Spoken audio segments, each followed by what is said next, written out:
The mayor of New York City and the governor of New York are going hard after the Texas governor for continuing to bus illegal immigrants to the New York City area. Mayor Adams says it's horrific. Governor Abbott clapped back with Adams' own words, saying, "What's truly horrific is Biden's failure to protect our borders," and says he will continue to send buses to Washington, D.C. and New York City until Biden does his constitutional duty. Power panel, Jason Chaffetz, Fox News contributor, former Utah congressman, and Leslie Marshall is here with us, a Fox News contributor as well. Great to see you both.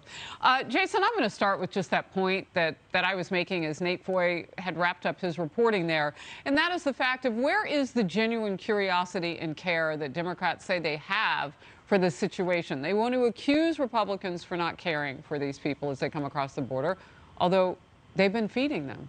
In those red states and areas, they've been clothing them. I'm not really sure where is that hypocrisy? Are the Democrats confused?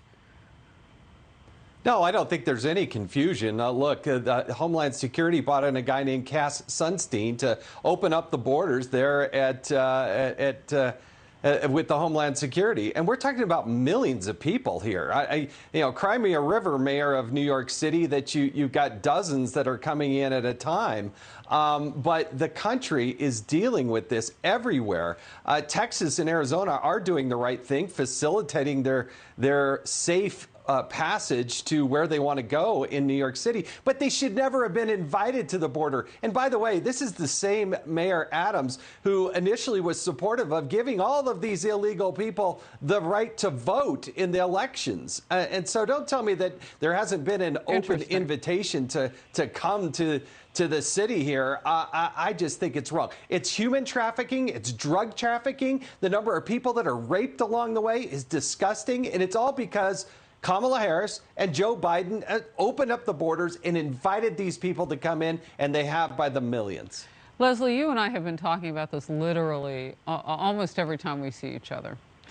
And you often say, you call the balls and strikes on this. Nobody is getting this right. But when you hear one side accusing the other of not having a heart, first of all, that's never the issue. This is the greatest country in the world.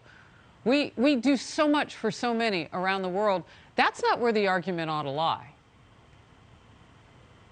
I don't think that's really where the argument deeply lies. I live in California. We're a border state, too, along with Arizona and Texas. Well, and we definitely feed yeah. people that come into we feed the people that come into this state. Here's the problem. When you just look at the facts and the optics, I mean, the race between Governor Abbott and Beto O'Rourke is not as big as it was before. He doesn't have the lead that he did. This looks like a circus, a publicity stunt. It looks political. And you know what it does? Two things here, Harris. One, you want to call immigration a crisis. I've called it a crisis. Well, then the governor is displaying that he can't lead. You got to lead by example. This is juvenile. This is irresponsible. And in addition, it's showing, in addition to not being able to handle the crisis of the grid, the crisis of a mass shooting, he's not able to handle the crisis in his own state when it comes to immigration. And further, what we're looking at here is somebody who is saying, I'm going to pass the buck of human beings from Central America and Mexico who don't have family in New York. They largely have family in Texas and in Chicago. That's what the numbers show. Verbal gymnastics there, and I don't want to get off course here. Let's deal with the core of what you're saying, and that is a knock against Governor Abbott, who, by the way, is asking for the very same thing that these Democrats, governors and mayors are asking for. Muriel Bowser down in D.C. We need federal help, she says. Well, they're like, we'll fill out the form better before we'll give you the feds that you need. Jason? Yeah, I mean, look at what's going on in Arizona. They're streaming across by the hundreds of thousands. Do you know how many immigration judges there were just a couple of years ago in order to adjudicate these cases? 3. That's how many. This is a federal responsibility, and this government has prioritized 87,000 IRS agents not supporting the Border Patrol. They won't even meet with the Border Patrol. This is a federal issue, and the federal government is failing. It's on Kamala Harris. Joe Biden, in his 50 years, never even been to the border. He doesn't even care. All right, let's move to this. Both political parties are looking to use the FBI raid of Donald Trump's primary residence, Mar-a-Lago, to their advantage when it comes to the midterm elections and beyond.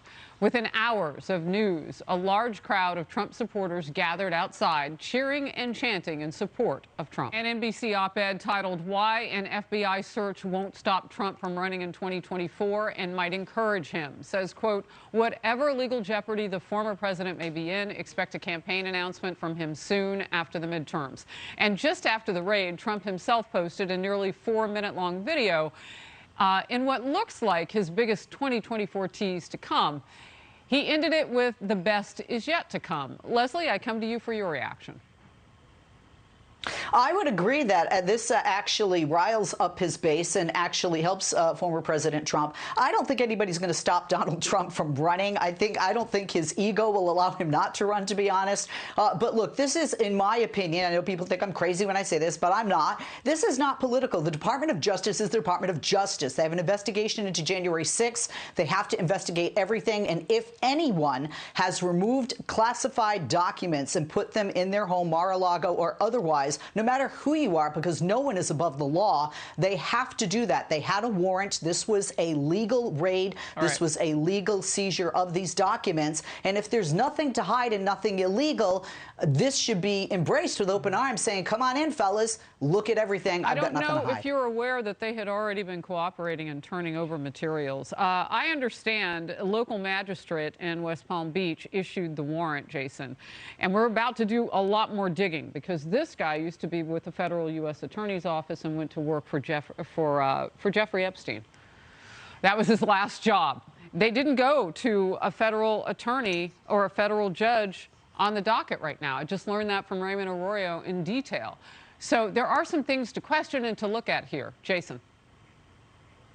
Well, yeah, I'm kind of tired of this argument that, hey, nobody's above the law. Well, when it was the Clintons and they had classified information at our own disposal, nobody raided their house. They gave them immunity agreements. When they had it at our attorney's office, they didn't go in and raid those offices. So when we issued a subpoena on the IRS, nobody raided those offices.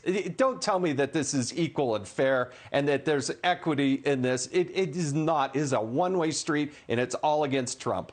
We will follow the news as it's made. Great to see you both, Leslie and Jason. Thank you.